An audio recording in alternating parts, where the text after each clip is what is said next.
नमस्कार दोस्तों, स्वागत है आपका एक बार फिर से आपके अपने चैनल नॉलेज ज्ञानी पर। दोस्तों, भारत भूमि रहस्यों, कथाओं और मंदिरों से भरी हुई है। हर मंदिर की अपनी लोकप्रियता है और प्रसिद्धि है। ऐसे में पद्मनाभ स्वामी मंदिर को ना गिना जाए, ये भला कैसे संभव है। वो मंदिर जो शायद 5000 साल से भी ज़्यादा पुराना है और जो कुछ वर्ष पहले अपनी बेशकीमती खजाने और 7वें रहस्यमय दरवाजे को लेकर चर्चा का विषय रहा है। दोस्तों, ये बातें तो हम सभी जानते हैं, पर सोचने वाली बात तो ये है कि भला अश्वत्थामा वहाँ क्या कर रहे हैं। जी हाँ, वही अश्वत्थामा जिनकी मस्तक से मणि निकालकर श्री कृष्ण ने महाभारत काल के समय उन्हें कलयुग के अंत तक असहनीय पीड़ा को सहते हुए पृथ्वी पर भटकते रहने का श्राप दिया था। तो जिस अश्वत्थामा को जो कुछ लोग उन्हें कई शिव मंदिरों में आकर भगवान शिव की पूजा अर्चना करते हुए आने का दावा करते हैं, तो कभी किसी ने उनको एक कोड़ी के रूप में देखा है और गायब हो जाते हुए देखने का दावा किया है। वो भला पद्मनाभ स्वामी के मंदिर में क्या कर रहे हैं, जानेंगे इस विषय को थोड़ा और गहराई से।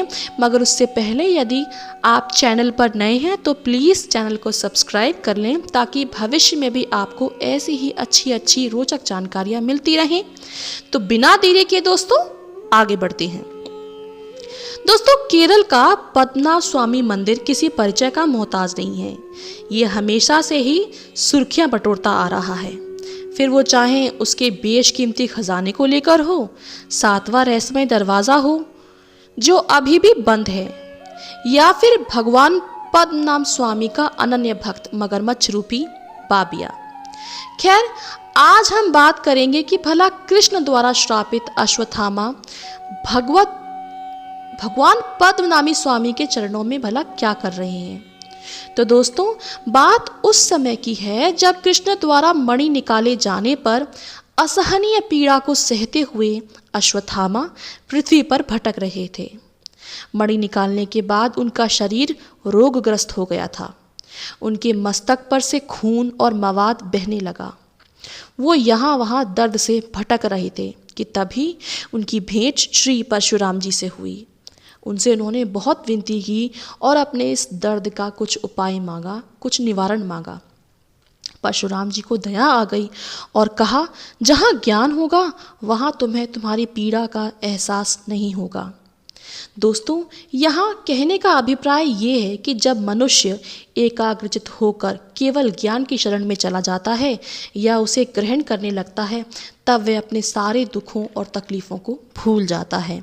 इसीलिए श्री परशुराम ने अश्वत्थामा को ऋषि वेदव्यास जी की शरण में जाने को कहा, क्योंकि ऋषि वेदव्यास तो स्वयं ही ज्ञान का भंडार है, और जहाँ ज्ञान, बुद्धि, भक्ति और विवेक होगा वहाँ भला पीड़ा का क्या काम। और अश्वत्थामा ने भी यही किया। वो श्री वेदव्यास जी के शरण में आ गए और तभी से अश्वत्थामा को ऋषि वेदव्यास जी के साथ देखा जाने लगा।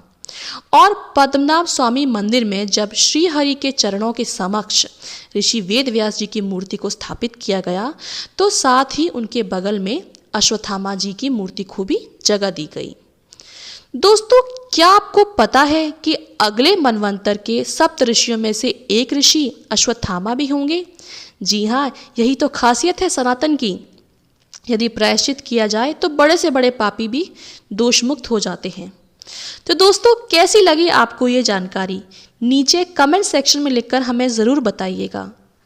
तो दोस्तों, आशा करती हूँ कि आपको आज का ये वीडियो पसंद आया होगा। इसी के साथ until the next video, goodbye and take care.